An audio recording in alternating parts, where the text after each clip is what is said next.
These are our Garsy towers that we plant every year for our annual open house. We like to use Suntory Petunias. Uh, they're our favorite petunias for blooming all summer long in the garden, and as well as our beautiful towers.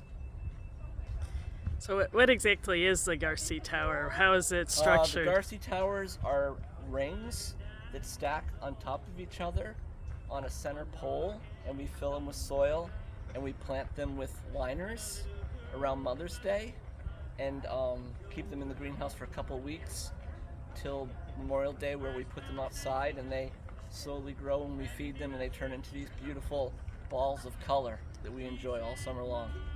Okay, and you have both Surfinia White Improved and Blue Vein in this one, and then Yes, and then in that one is our purple our Brilliant pink, and this one is our Indian summer, which is also a favorite of ours.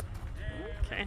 We also plant them in our beds down the road in town for the community to enjoy, and in our beds out here at the sign and various other spots around the property that bloom all summer long.